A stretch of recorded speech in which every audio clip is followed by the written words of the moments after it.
Shalom, Israel. My name is Ak Yemeni, and this is my channel, Bible Study Hall Unleavened. And I'm just making this short video to inform you of what this channel will be about, the precise and specific purpose and goal of this channel. And I feel like it's so many of us been led, being drawn by the Most High at this time to come back to the fundamental truth of His scripture, of His word. So I feel like, it's incumbent on each one of us to give that bit we've been shared, whether it's a small amount or a great amount. So me specifically,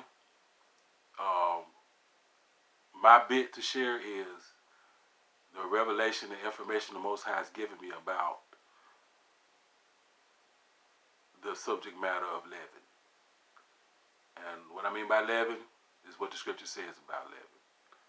One of the few specific warnings, and what I mean by specific warnings in the scripture given by the Mashiach is in regards to leaven. And I'm going to share a few of those warnings with you right now to show you what I mean. Give me a second, please. Like I said, this is my first time pitching and doing anything in this matter. So I pray that you bear with me and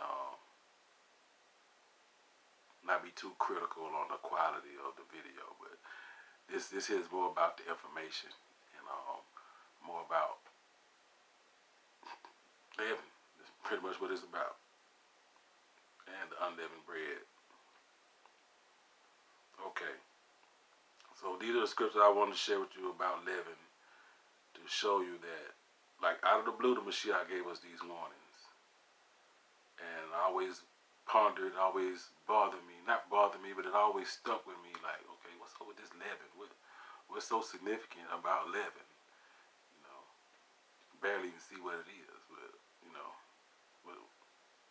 so he been dealing with me like, you don't know. And I'm like, no, I don't know what's it. I'm going to show you. So he's been showing me. So I'm going to show y'all what he been showing me about the leaven. Okay. We're going to find it in a few places here in the New Testament. Some people call it the New Covenant. Mashiach is the New Covenant. So, but it's the same scripture. So that's why I call it all the scripture. We find this in the scripture, the gospel part of the scripture. All right. In Matthew 16:6.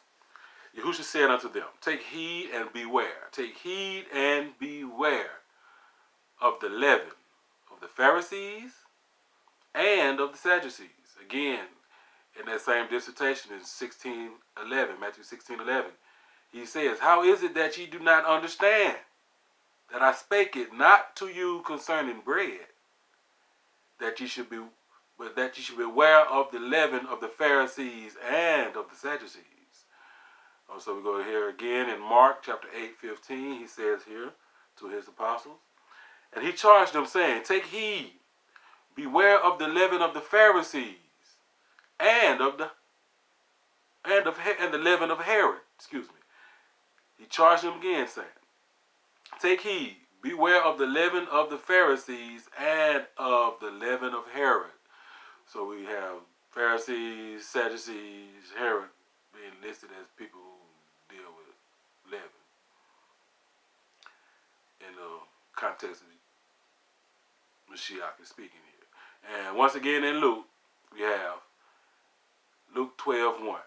In the meantime, when there were gathered together an innumerable multitude of people, insomuch that they trode one upon another, he began to say unto his disciples, first of all, beware of the leaven of the Pharisees, which is hypocrisy. So, in the Gospels, in the Injil, in the New Covenant, in the Word of the Mashiach, he warns us specifically of leaven in 3 places. Matthew, Mark, and Luke. There are 3 witnesses on that he warned us about leaven. So that's confirmed word. He warned us about leaven 3 times. And it was so profound that the three witnesses who left it made the specific, and they pretty much left verbatim accounts, other than the additional account of leaven being hypocrisy in Luke 12. That's how we know leaven is relative to hypocrisy. So hypocrisy is spiritual leaven. Okay. And he added the leaven of Herod. Okay, so you got leaven of Herod was the additional to, but other than that, it's beware the leaven of the Pharisees and Sadducees. Okay. In addition with Herod, and in addition that leaven is hypocrisy. Okay. So that's what I'm gonna be dealing with on this page. Just rooting all that out. Wherever I see it. Wherever he showed it to me, I root it out. And I'm gonna promise you, most people won't see it initially. And that's what he's also revealed to me about leaven. It's small, very minute, very minuscule, but its effect, very minuscule and very subtle. It's very subtle. Subtle is the most, I think, in my opinion, the most significant characteristic of leaven is its subtlety and its potent. It's a potent substance. Okay. So we're going to be dealing with this on a potent level. And if you enter the things that are a little deeper than where others go, this would be the perfect page for you. You know what I'm saying? Hopefully I can get some people on here to help me administer this page, but right now it's just me.